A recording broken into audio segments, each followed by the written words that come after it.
ప్రభుత్వ వైఫల్యాలను ప్రశ్నించేందుకు త్వరలోనే కేసీఆర్ ప్రజల్లోకి రాబోతున్నారనే టాక్ పై డిప్యూటీ సీఎం భట్టి విక్రమార్క ఘాటుగానే స్పందించారు. నాడు లక్షల రుణమాఫీ చేస్తామని చెప్పి మోసం చేసిన కేసీఆర్ ఇవాళ ఏ మొహం పెట్టుకుని రేవంత్ రెడ్డిని ప్రశ్నిస్తారని నిలదీశారు. పెద్దపల్లి జిల్లా గోదావరిఖండ్లో నిర్వహించిన బహిరంగ సభలో భట్టి పాల్గొన్నారు. బీఆర్ఎస్ 10 ఏళ్ల పాలనలో తెలంగాణ సంపద దోపిడీకి గురైందని ఆరోపించారు.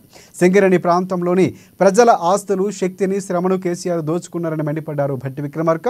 అందుకే కేసీఆర్ను దించి ఈ ప్రాంత ప్రజలు కాంగ్రెస్కు గెలిపించారని పట్టం కట్టారని అన్నారు. రాష్ట్ర ఆర్థిక పరిస్థితిని, ఉద్యోగులకు జీతాలు ఇవ్వలేని విధంగా కేసీఆర్ కుదేలు చేసి వెళ్తే తాము పరిస్థితిని చక్కదిద్ది 1వ తేదీనే జీతాలు ఇస్తున్నామని తెలిపారు ఉప ముఖ్యమంత్రి. చెప్పినట్లుగానే 2 లక్షల రూపాయలు రుణమాఫీ చేశామని చెప్పారు. ఇక ప్రభుత్వాన్ని బద్నాం చేయాలని చూస్తే బీఆర్ఎస్ని ప్రజలు క్షమించరని ఘాటుగానే హెచ్చరించారు భట్టి విక్రమార్క. మేము నిరుద్యోగ యువకులందరికీ ఉద్యోగాలు ఇద్దామనుకున్నాం, కానీ 10 ఏళ్ళు ఇవ్వలేదు. కాంగ్రెస్ పార్టీ రాగానే రేవంత్ రెడ్డి గారి నాయకత్వంలో కాంగ్రెస్ ప్రభుత్వం ఇందిరమ రాజ్యం నిరుద్యోగ యువకుల కోసం కేవలం 3 నెలల్లోనే 60,000 ఉద్యోగాలు ఇచ్చారు. ఇంకా ఒక 60,000 ఉద్యోగాలు అక్కడ పరీక్షలు జరుగుతూ ఉన్నాయి. మొత్తం పెద్ద ఎత్తున ఆ పబ్లిక్ సర్వీస్ కమిషన్ ప్రక్షాళన చేసి జాబ్ క్యాలెండర్ కూడా ప్రకటించారు. ఇది తప్పు. అలా చేయకుండా ఉండాల్సింది.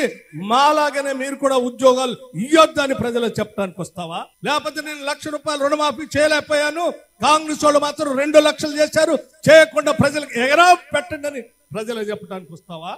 లేకపోతే వాళ్ళు చెప్పినట్టుగా మేము 3 ఎకరాల భూమి ఇస్తాను ఇయ్యలేకపోయాం, కాంగ్రెస్ వాళ్ళు మాత్రం ఉచితంగా మహిళలందరూ మహాలక్ష్మిలాగా చూస్తా ఉన్నారు, బస్సు ప్రయాణం చేస్తా అని చెప్పారు, ఇది తప్పు అని చెప్పడానికి వస్తావా? ఏం చెప్పడానికి వస్తావు? ఏం అడగటానికి వస్తావు?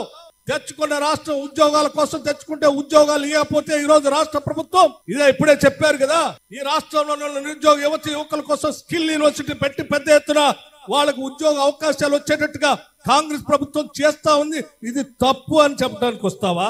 ఏం చెప్పడానికి వస్తావు? నీలాగా 10 ఏళ్లు నువ్వు నీ కొడుకు విదేశాలకు పోయి 1 రూపాయి తీసుకోకుండా ఇక్కడికి వచ్చి ఈ రాష్ట్ర సంపదనంతా దోపిడీ చేసి విదేశాల్లో దాచుకున్నటువంటి మీరు ఈ రోజు రాష్ట్ర ముఖ్యమంత్రి రేవంత్ రెడ్డి గారు, ఈ రోజు మన ఇక్కడ ఉన్నటువంటి IT industries minister Sridhar Babu గారు అమెరికా, కొరియా లాంటి దేశాలకు వెళ్లి వారి స్వప్రయోజనాలు కూడా పక్కన పెట్టి దాదాపు 36,000 కోట్ల రూపాయలతో ఎంఓయూలు చేసుకుని రాష్ట్రం కోసం నిధులు తీసుకొచ్చారు. ఇది తప్పు అని చెప్పడానికి వస్తారు.